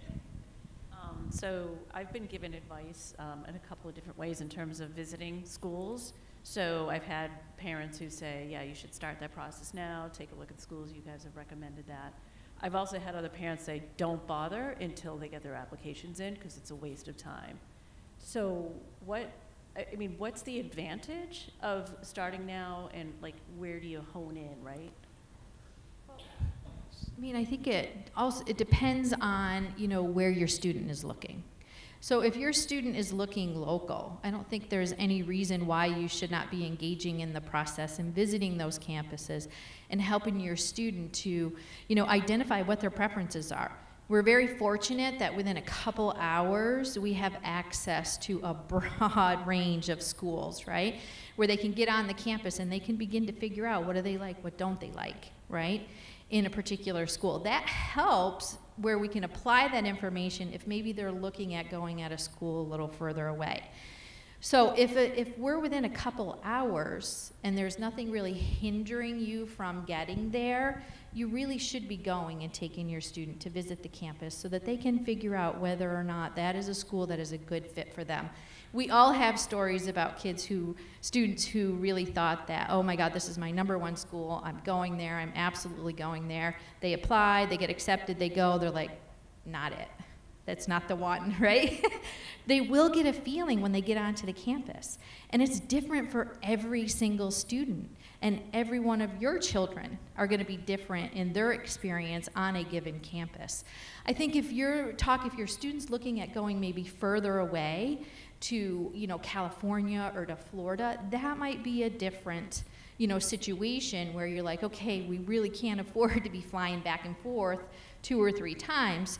But we're going to do our work around here, and we're going to figure out how big is too big, how small is too small, what are you looking for in a campus, and then try to apply that to maybe a school that's further away. We'll apply. If you get in, then we'll go and visit and make a final decision. But if it's within your, within your range to be able to go and visit, you really should be on the campus and helping your student to narrow their list down. We're going to be encouraging students to, narrow their list down to 10 or less schools, and we can always tell, the students who have really kind of done their work and been on campuses and narrowed their list down, versus students who are applying to 15, 16, 17 schools, because they haven't necessarily been on those campuses and narrowed the list down. So I would disagree and agree with the statement. Right? Yes. Yeah. Yes. Yeah. It is. Sometimes it is that simple. Let's get on the campus and start looking, because sometimes they think they don't know, and then within a few visits they start realizing that they do have preferences, and then you can start narrowing kind of the schools down just off some visits, local visits. So I think it's a key important part of the process.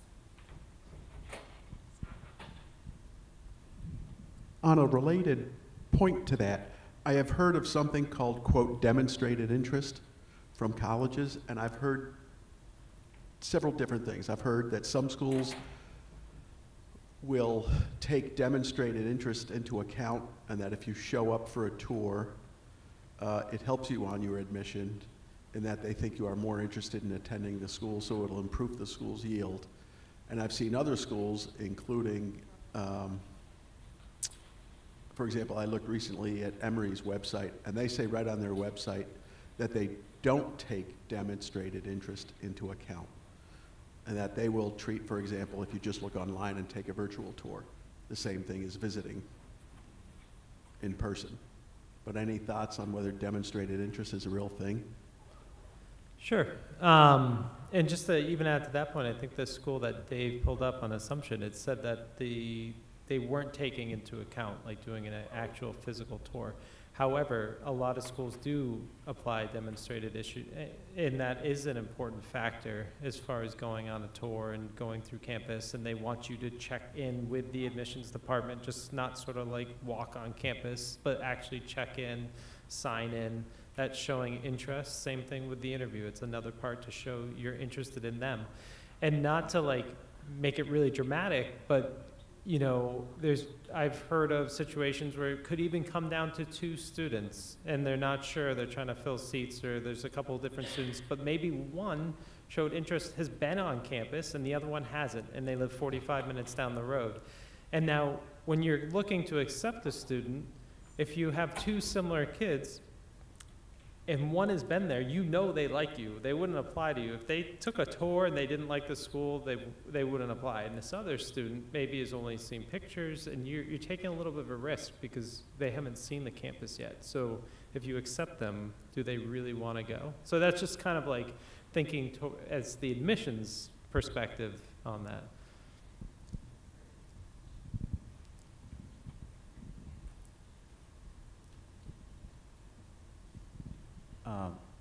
You mentioned that when the students apply with the GPA up to the junior year, and when they also mentioned that when the courses, like when they go select the courses for the senior year, how much of the impact that's going to have for their application or the selection process? Like, do they focus on something that will help them to be able to get admitted in certain GPA level increase in that, or what do they focus on?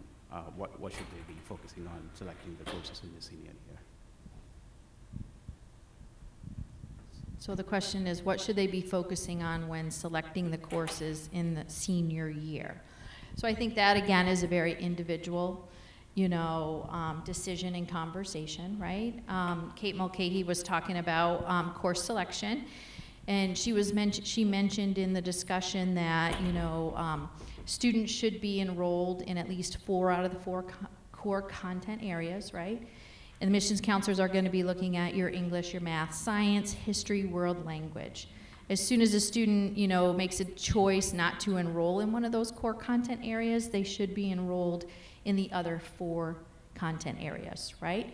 And possibly looking at, doubling up in a content area for that 5th, course.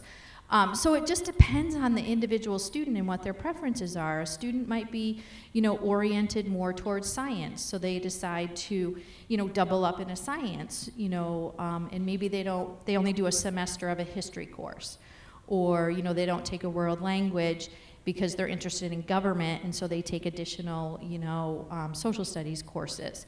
So that's very individual for the student, right?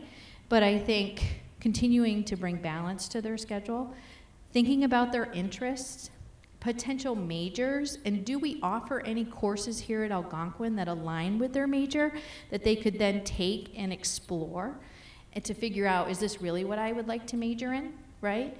So I think all of those questions are important. So there's no perfect, you enroll in these 5 courses and that's going to be the perfect recipe, right? It's just very individual based on the student, their interests, their skill level, right? And potential majors. But counselors are happy to have those discussions with students, okay?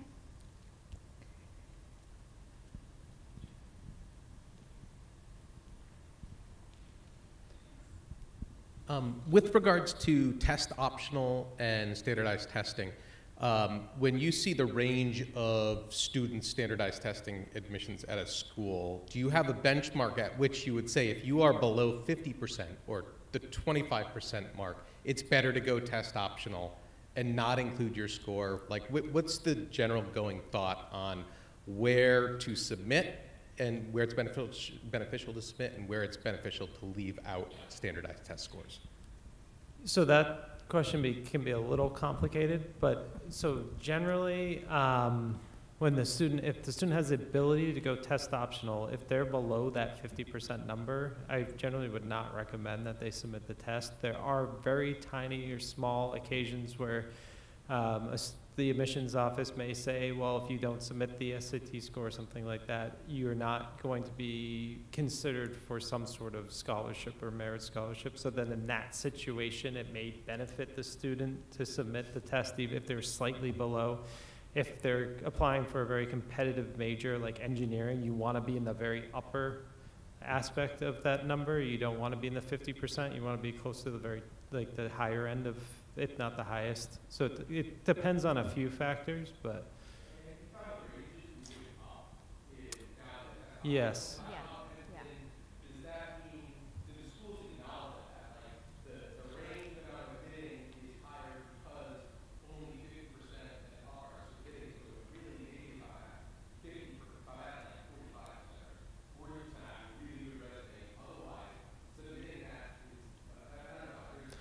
No.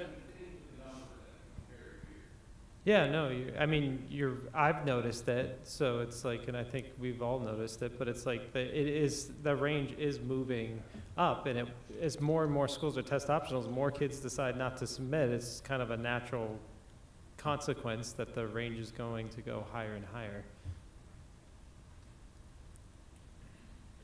Does anyone have? Oh, you want to just yell it out? No, there's really no preference towards either or.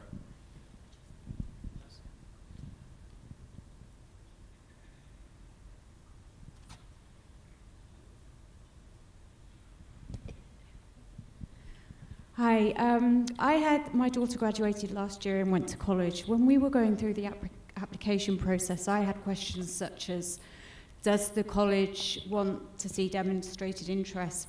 You know, is it worth putting this SAT score in? Will it be detrimental? And we found a kind of really good fudge. It's called the Common Data Set. And universities have to submit this every year. So if you Google Common Data Set and then the university that you're interested in, and go to section C of the Common Data Set, it gives you the range of the SATs that they accepted the year before. It tells you whether there's demonstrated interest. It tells you whether they are really interested in extracurriculars, that kind of thing. So it gives you a really clear snapshot as to whether or not your kid is going to be, you know, an average applicant at that university. It really, really helped us, and it kind of incorporates a lot of these questions that I've heard. So Google Common Data Set, the university that you're interested in, go to section C, and it gives you so much information. Thank you. Do we have any other questions?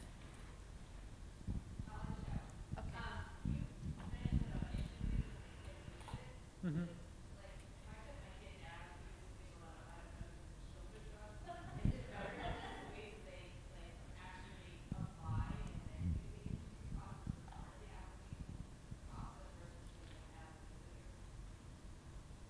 Yeah, I guess in that situation, like, I would wait until he or she knows that they're going to apply to that school and I mean, the visits kind of the start right now are pretty early, so if they're not sure, I wouldn't sign up for the interview until they're more positive about that's a school that might be right for them.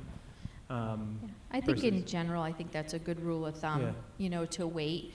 Of course, sometimes families are traveling to a particular school and they're not going to be able to return to the campus again unless their student is admitted. So they may make the decision to go ahead and interview at that time because they're going to be there. And so it just depends on the school. You know, some schools might also offer later on, like an alumni interview, you know. There's a lot of different you know, avenues for the schools. So it's really about kind of looking at the school, seeing what they have to offer, right? And then making a determination, like if we're going to be visiting, maybe we should just interview while you're there as well. If it's more of a local school, you could definitely go back and interview. Or also, do they offer alumni interviews in the area that you could participate in later on once your student has kind of narrowed their focus down? Yeah. Yes. Right.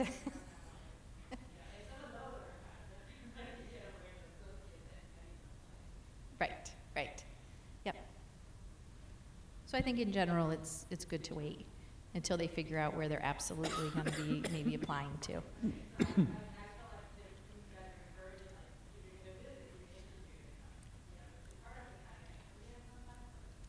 Right, right. Yes, yes. Yeah, we have to get over that hump, right, of getting them onto the campus and getting them, you know, comfortable with exploring, right? And then we can kind of jump to the interview process. Do we have any other questions? Okay. Well, you guys have been a great audience. We really appreciate it. We look forward to working with you as we move through this process. If you have specific questions, please feel free to reach out to your student's counselor. They are more than happy to help and to answer any questions that you might have. All right, have a nice evening.